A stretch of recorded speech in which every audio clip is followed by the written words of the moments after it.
Mods are the lifeblood of rhythm games, at least on PC. The default song list helps to set the tone and establish official patterns. It gives you something you could consider good mapping for the game. But the world of music is way too vast for all the potential genres or settings to be created by a core team. That's why, when faced with the task of bringing over our rhythm game to Steam, we knew that the game wouldn't be complete without mod support. And after months of grueling and evil work later, here I am now to show you how we go from this to this.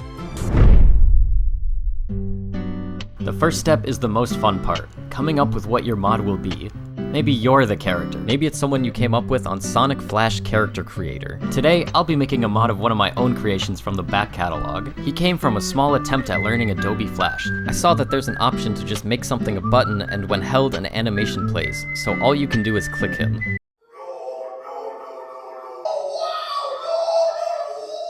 Now he shows up everywhere, so it's only fitting for him to be our subject today.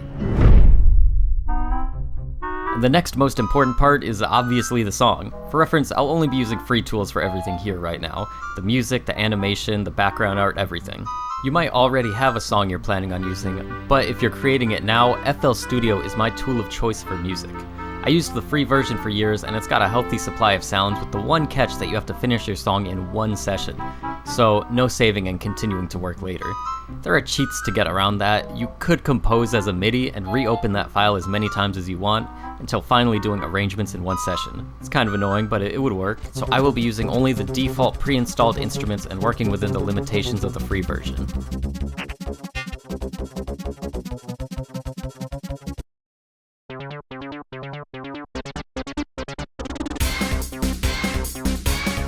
When this guy gets in Smash Brothers, the remix will be crazy. Now pay attention to the BPM of your song, the beats per minute.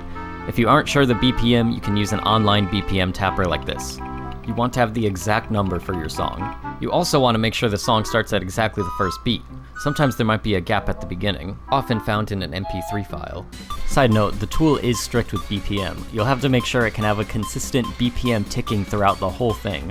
No pauses or BPM swaps in between. If your song has those, you might need to do extra work to realign it manually before bringing it into the tool. Now you can export your song in either OGG or WAV format. WAV is higher quality, but GameMaker converts it to an OGG anyways, so whatever. Now that you have a song file, it's time to open the modding tool. Press the new button and name your folder.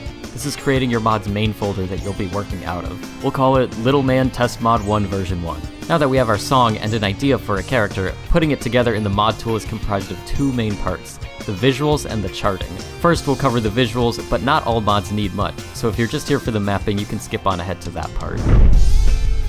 By default, you'll see the basic robot enemy. This isn't what we're looking for, so we'll start by replacing his bottom screen idle animation. This one.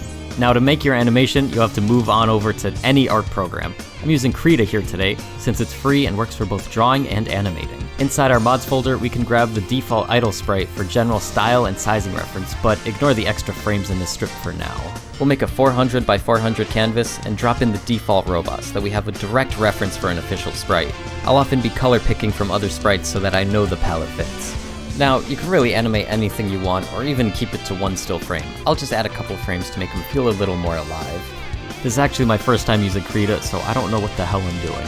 What is he doing? If you're not happy with what you've made, don't hesitate to give it a second try, and this thing is gross. With the drawings finished, there's two options for sprite importing, sprite sheets and GIFs. A sprite sheet is where each frame is on one big image and the frames are laid out left to right. GIFs are easy for sharing, and you probably already have some animated GIFs on your computer. Their quality can be hit or miss because of the color limitations, but if you're working with pixel art, it usually works well enough. For the highest quality, I want to use a sprite sheet, but without plugins, Krita doesn't have any way of exporting those types of images. An easy workaround, and one that I use when animating with Flash, is to export as a PNG sequence, and then use an online sprite sheet generator to turn those images into a sprite sheet. Now back on the mod tool, we can select how many frames the animation has and then import the image. Drag it over to the right spot, resize if you need to, and damn. This bottom screen version of him needs one more asset, however, an attacking sprite. Damn it, that one might have worked fine and I deleted it.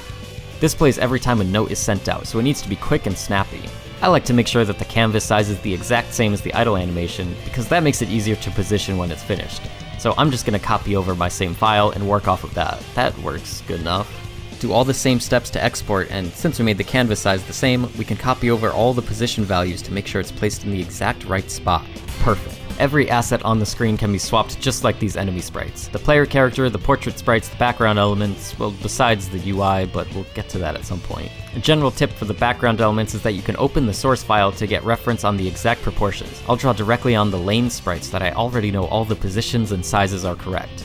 A couple of minutes later, and boom, now we can move on. The actual gameplay is created entirely in this tab. The only actual setup needed here is the song file and the BPM, which we covered earlier. You can press space to play the song, click and drag the playhead to scrub through quickly, or use arrow keys to inch forward and back. Like that, listen to that. The sound on note button lets you make sure your notes are landing in the right spot by hearing a preview of it. And you can swap to use in-game sound effects.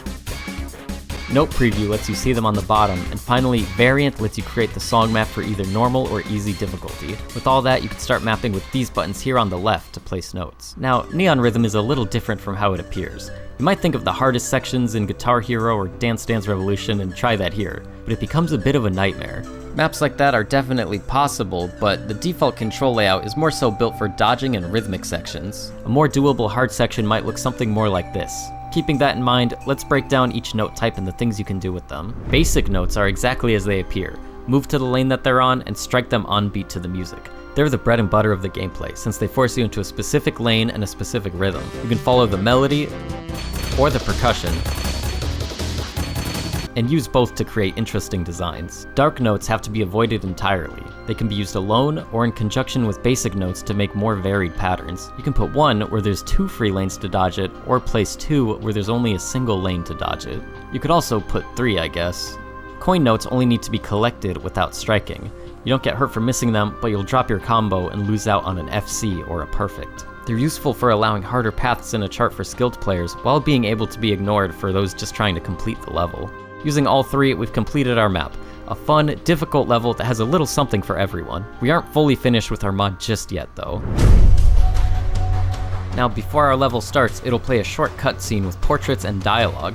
Back in the Sprites tab, we can add a new drawing for the enemy portrait and then go to the Text tab.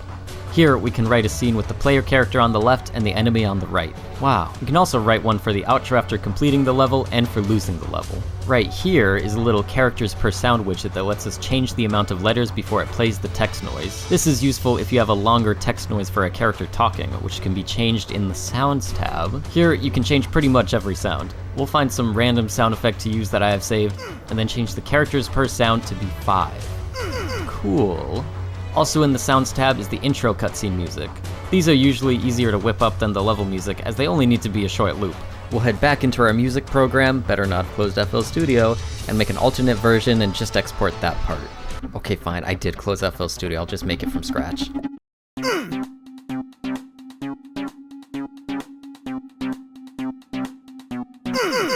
Over in the MISC tab, we can find a couple extra toggles. Some full screen replacement mods might not want these extra effects with set locations, so you can just disable them. Finally, the Publish tab allows us to edit the name, description, and thumbnail for our mod. Steam Workshop will be there for the full game, but currently in the demo, you can just save your mod and drag it into an album folder, and it'll show up playable right there in-game. And that's how you make a mod. At least the basics.